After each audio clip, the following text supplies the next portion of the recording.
Good afternoon, শুভ দুপুর। কেমন আছো বন্ধুরা? আশা করি ভালো আছো, ভালো থাকবে, সবসময় সুস্থ থাকবে, এটাই মন থেকে প্রার্থনা করি প্রত্যেকটা মুহূর্তে আমার ভালোবাসার বন্ধু, ভাই বোন, দাদা দিদিদের জন্য। চলো দেখে নিই no contact, on off situation, extra marital, same gender, যে পরিস্থিতিতে থেকে থাকো না কেন, তোমার পার্সনের বর্তমান অনুভূতি এবং কারেন্ট অ্যাকশন টুয়ার্ডস ইউ কি। তোমার প্রতি এই মানুষটি কোনো অ্যাকশন কি নেবে আপকামিং দিনে? তুমি যাকে নিয়ে রিডিং দেখছো সেই ব্যক্তি আপকামিং দিনে তোমার জীবনে এসে কোনো অ্যাকশন নেবে কিনা, সে কি চায় এই সম্পর্কটাকে নিয়ে।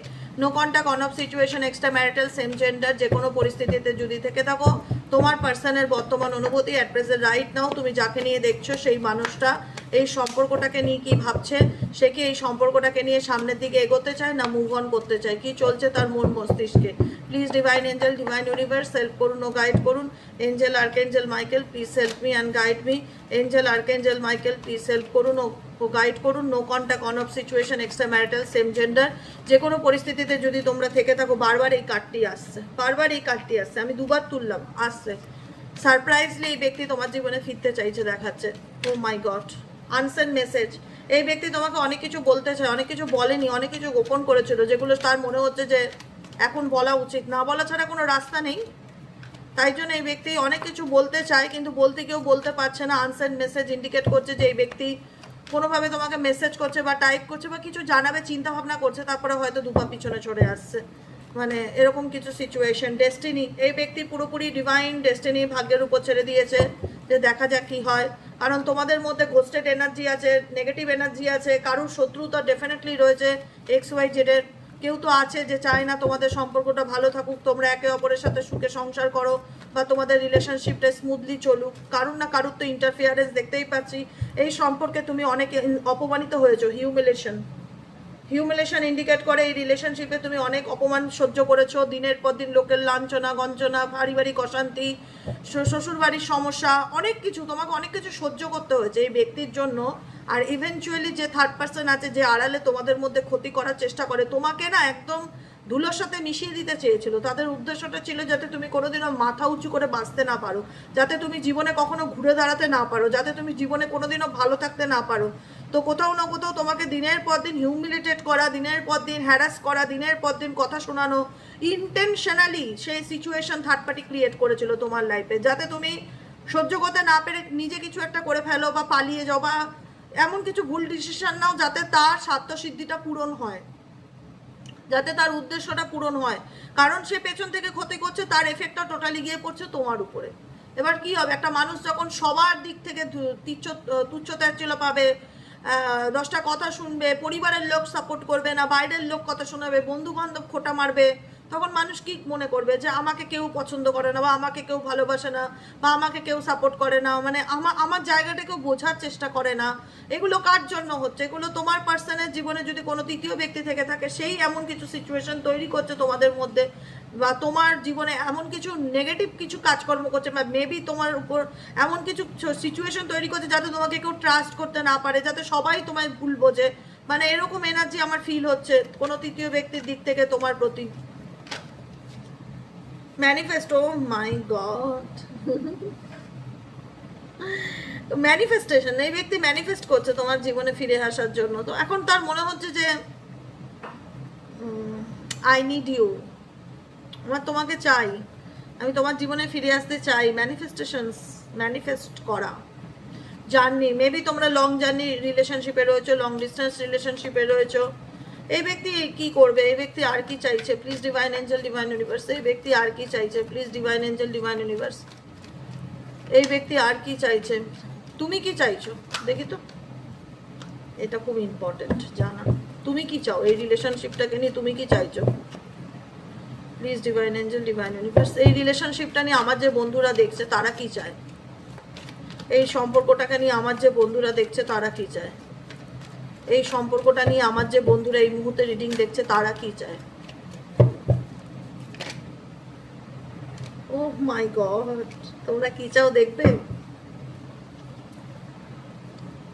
দেখো, তোমরা চাইছো ফ্রিডম, আর ভাল লাগছে না, না সত্যি না? মনে হচ্ছে না এগুলোর থেকে মুক্তি পেলে বাঁচি? তোমরা ফ্রিডম চাইছো তোমাদের দিক থেকে। আমি যখন এই ইউনিভার্সকে কোশ্চেনটা করলাম, আমার মনটা বললো যে সবসময় তোমার পার্টনার কি চাই দেখি, এখন দেখি তো তুমি কি ভাবছো এই সম্পর্কটাকে নিয়ে। তুমি মুক্তি পেতে চাইছো, তোমার মনে হচ্ছে যে এনাফ ইজ এনাফ, মানে এখন কে কি চায় কে কি ভাবে আমাকে নিয়ে ডাজ নট ম্যাটার, মানে আই ডোন্ট কেয়ার, আমার সত্যি কিচ্ছু আসে যায় না, বিশ্বাস করো দিদি। এখন আমি আমি যেটা চাই মন থেকে বাই হার্ট মুক্তি পেতে চাই, এইসব ঝামেলা অশান্তি এগুলোর থেকে আমি সত্যি ফ্রিডম পেতে চাই। তুমি ফ্রিডমকে চুজ করছো, তোমার এনার্জি ফ্রিডম এসছে। যখনই আমি কোশ্চেনটা করলাম তোমাদের সামনে, বলছে যে ইউনিভার্স আমার যে বন্ধুরা রিডিং দেখছে তারা এই সম্পর্কটাকে নিয়ে কি চায়, এখানে দেখাচ্ছে ফ্রিডম চাও, তুমি মুক্তি পেতে চাও, এখানে 90% মানুষ তাই চায়। নেক্সট কার্ড এসছে ট্রাইং ফরগেটিং, তুমি জোর করে তাকে ভোলার চেষ্টা করছো, মানে তুমি আর এই চ্যাপ্টারটা এগিয়ে নিয়ে যেতে চাও না। সিরিয়াসলি দেখেছো, এর নাম হচ্ছে এনার্জি, এর নাম হচ্ছে এনার্জি। তুমি এই চ্যাপ্টারটাকে আর কন্টিনিউ আর করতে চাও না, তোমার মনে হচ্ছে যে আমি টায়ার্ড, আর কত অপমানিত হব, আর কত হ্যারাস ফিল করব, আর কত সহ্য করব, মানে আমি আর সিরিয়াসলি চাই না। মানে আমাকে বলো দিদি, যা ওনাকে এই চ্যাপ্টারটা ভুলতে গেলে আমাকে যা করতে হবে তাই করব, আমি তাই চেষ্টা করছি, ট্রাইং ফরগেটিং। তুমি এগুলো ভুলে সামনের দিকে এগিয়ে যাওয়ার চেষ্টা করছো এবং তুমি তোমার লাইফে ফ্রিডমকে চুজ করছো, যে আমি যা হয়ে গেছে হয়ে গেছে, কোনো কিছু তার স্বাভাবিক হবে না, আমি এগুলোকে ভুলে সামনের দিকে এগিয়ে যেতে চাই এবং স্বাধীনভাবে নিজের জীবনটাকে বাঁচতে চাই। খুব ভালো, গুড ডিসিশনস। আমি আর কি বলবো, আমার কিছু বলার নেই। আমি রেসপেক্ট করি তোমাদের মানে সিদ্ধান্তটাকে, কারণ সত্যি তো যাকে ভালোবাসলাম তার জন্য কত কষ্ট, কত লাঞ্ছনা বঞ্চনা, কত লোকের কথা শুনলাম। এখন একটা সময় গিয়ে না প্রত্যেকেরই না একটা একটা সময়ের পর না আর ভালো লাগে না এই সমস্ত জিনিসগুলো, তারপর মনে হয় যে যে যার সাথে ভালো থাকতে চায় থাকুক, আমি নিজের শান্তিটা খুঁজে নেই, মানে মেন্টালি পিস। তো ডেফিনেটলি সেটাই আমি যেটাই জানতে চাইছিলাম, আমার খুব জানি না আমার ভিতর থেকে আমাকে মানে ট্রিগার করছিল এই কথাটা, যে তোমরা কি চাও আমার তো জানা দরকার, তোমার পার্সন কি চায় সেটা আমি বুঝতেই পারছি এখন, ক্লিয়ার মেসেজ, কিন্তু তোমরা কি চাও সেটাও তো জানতে হবে। তোমরা চাইছো ট্রাইং ফরগেটিং, এনাকে ভুলে সামনের দিকে এগিয়ে নিজের জীবনটা আবার নতুন করে শুরু করার, স্বাধীনভাবে বাঁচার। আমি তোমাদের ইচ্ছেকে অভিনন্দন জানাই। দেখো জোর করে তো কাউকে ভুলে যাওয়া যায় না, জোর করে কাউকে ভুলে যাওয়া যায় না, কিন্তু নিজেকে ব্যস্ত রাখো, নিজেকে ভালোবাসার চেষ্টা করো, কারণ সত্যি তোমাদের রিলেশনশিপটা খুব কমপ্লিকেটেড। মানে আদৌ এই সম্পর্কের কোনো সলিউশন আছে কিনা, কোনো ভবিষ্যৎ আছে কিনা, বা এবার এটা ডেস্টিনেশন কি, বা ফিউচারে এই প্রবলেম আবার রিটার্ন আসবে কিনা তুমিও জানো না, তোমার পার্টনারও জানে না। মেবি হয়তো তোমার পার্টনারে এখন মনে হচ্ছে যে তোমার লাইফে তার ফিরে আসা উচিত, কিন্তু তার লাইফে কি আদৌ সে তার কমপ্লিকেটেড সিচুয়েশনগুলো, যে জটিলতাগুলো রয়েছে সেগুলো কি কাটিয়ে আদৌ কি সে তোমার জীবনে ফিরে আসতে পারবে? এটাই হচ্ছে লাখ টাকার প্রশ্ন, এটাই হচ্ছে লাখ টাকার প্রশ্ন। কারণ তোমাদের সম্পর্কের মধ্যে যে কমপ্লিকেটেড সিচুয়েশন আমি দেখতে পাচ্ছি, সেটা সমাধান করে তোমার পার্সন ফিরে আসতে পারবে কিনা সেটা তুমি ভাবছো, বা তার পক্ষে আদৌ এটাকে শর্ট আউট করা সম্ভব কিনা তুমি সেটাও ভাবছো, বা সে সেটাও মনে করছে, তুমি সেটা ফিল করো। কারণ দেখো, একটা সম্পর্ক হোক, হাজব্যান্ড ওয়াইফ রিলেশনশিপ হোক, বা বন্ধুত্বের সম্পর্ক হোক, প্রেমের সম্পর্ক, একটা দীর্ঘকালীন রিলেশনশিপ হোক, হ্যাঁ, যখন মানুষ যখন দেখে যে আর ভালো লাগছে না, একটা হয় না যে লেবু অতিরিক্ত চটকালে তিতো হয়ে যায়, তো তোমরা তিতো হয়ে গেছো এই রিলেশনশিপটাতে, যে কারণে তোমাদের মনে হয় যে এই বিষয়টা ভুলে গিয়ে আমি সামনের দিকে এগিয়ে যেতে চাই, বা নিজের জীবনটা নতুন করে শুরু করতে চাই, আমি আমার জীবনে ফ্রিডমকে চুজ করতে চাই, আমি একটু যে কদিন বাঁচবে একটু স্বাধীনভাবে বাঁচতে চাই, দ্যাটস এনাফ, আর কিছু চাই না দিদি। তো সেই ক্ষেত্রে তুমি নিজেও জানো যে এই রিলেশনশিপে অনেক কমপ্লিকেটেড আছে, অনেক ঝামেলা আছে, অনেক জটিলতা আছে। তোমার মনে হয় তোমার পার্সন কোনোদিন এই জটিলতা শর্ট আউট করতে পারবে না, সে যতই তোমাকে ম্যানিফেস্ট করুক না কেন, যতই তোমার লাইফে সারপ্রাইজলি ফিরে আসার চেষ্টা করুক না কেন, তার পক্ষে এই সমস্যার সমাধান করা কোনোদিনও হয়তো সম্ভব না। বুঝতে পারলে? এটাই হচ্ছে সিচুয়েশন। আর কি চলছে তোমার ব্যক্তির মন মস্তিষ্কে?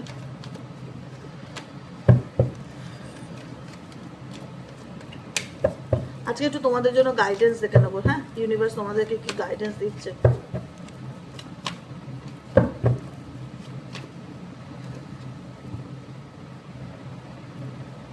ডিভাইন গাইডেন্স, ডিভাইন তোমাকে ডেফিনেটলি গাইডেন্স দেবে আপকামিং দিনে চলার জন্য।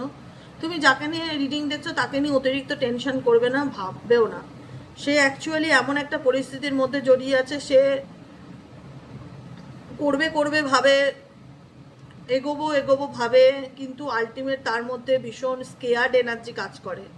বা এখানে এমন কিছু সিচুয়েশন আছে, এটাকে কাপুরুষতা বলে, যে সে ফেস টু ফেস হতে পারে না বা ওপেন আপ করতে পারে না, বা সেই পরিস্থিতির সম্মুখীন হওয়ার মতন তার বুকের পাটায় দমটা নেই বা সেই সাহসটা নেই, সে ফেস করতে ভয় পায়, সে ভীতু হতে পারে, এরকম টাইপের আমার মনে হচ্ছে স্কেয়ার্ড এনার্জি। মানে সামনে যেতে, ফ্রন্টে আসতে, পরিস্থিতির মোকাবিলা করতে এই ব্যক্তি কোথাও না কোথাও ভয় পাচ্ছে।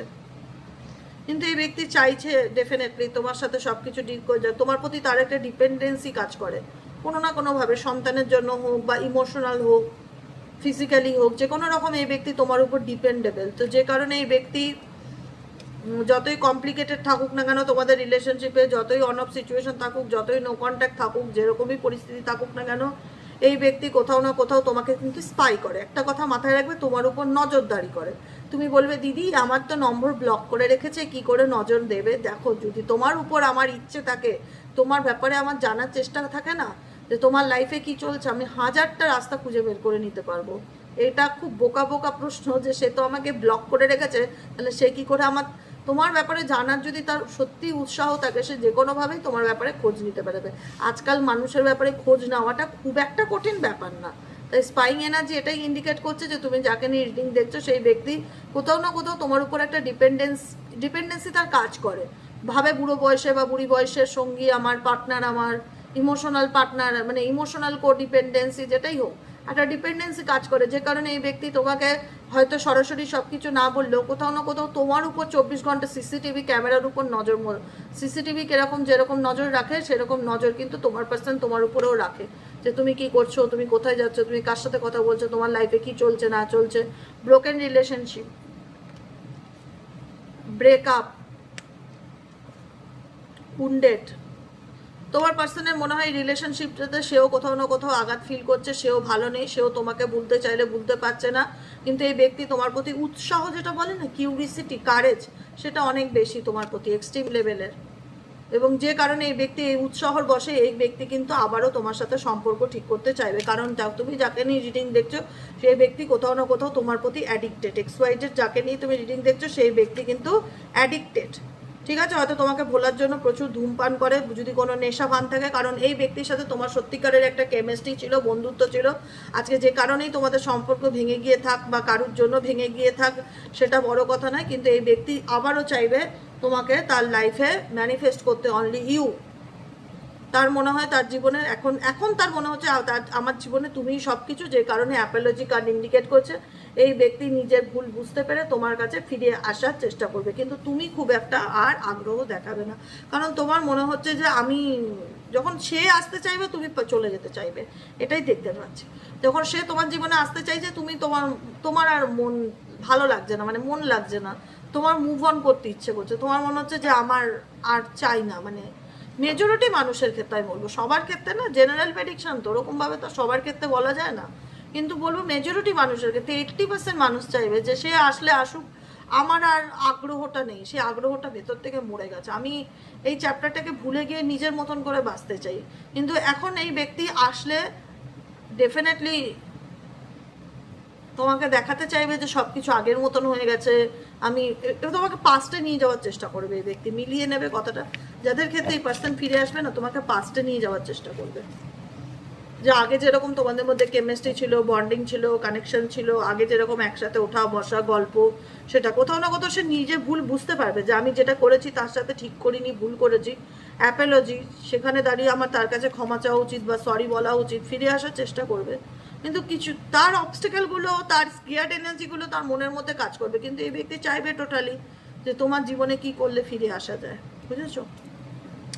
কেমন লাগলো রিডিংটি কমেন্ট সেকশনে জানাতে ভুলবে না। লাইক করবে, শেয়ার করবে, হাইপ করবে, সাবস্ক্রাইব অবশ্যই করে দেবে। নিচে দেওয়া রেড কালারের বেল আইকনটিকে প্রেস করে দেবে, যাতে আমি যখনই ভিডিও আপলোড করি না কেন নোটিফিকেশানটি যেন সরাসরি তোমার মোবাইল স্ক্রিনে চলে যায়। আর যারা পার্সোনালি রিডিং নিতে চাইবে, অনেকেই জানতে চাও যে দিদি যোগাযোগ নম্বরটা কি।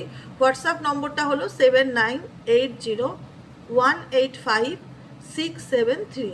হোয়াটসঅ্যাপ নম্বর আবারও বলে রাখি 7980185673। 673। আমার সবসময় বলা হয় না, মনে থাকে না। আর আমার হোয়াটসঅ্যাপ নম্বর ডেসক্রিপশন বক্সেই আছে, ইউটিউবের পেয়ে যাবে, ঠিক আছে? ডেসক্রিপশন বক্সেই হোয়াটসঅ্যাপ নম্বর আছে। যারা মনে করো যে একটু পার্সোনালি দিদির সাথে আলোচনা করতে চাই, কথা বলতে চাই, ডিসকাস করতে চাই আমি আমার প্রবলেম নিয়ে, ডেফিনেটলি করতে পারো। তাহলে আরও ভালো গাইডেন্সটা তুমি পাবে, তোমার সমস্যা অনুযায়ী কোনটা করা উচিত, কোনটা রাখা উচিত, কোনটা লেট গো করা উচিত, ক্লিয়ারলি জানতে পারবে, ঠিক আছে? আজকের মতন এতটাই। দেখা হচ্ছে আবার বিকেলের রিডিং, সাইকিক রিডার দেবিকা ঘোষে। ওকে, চলো টাটা।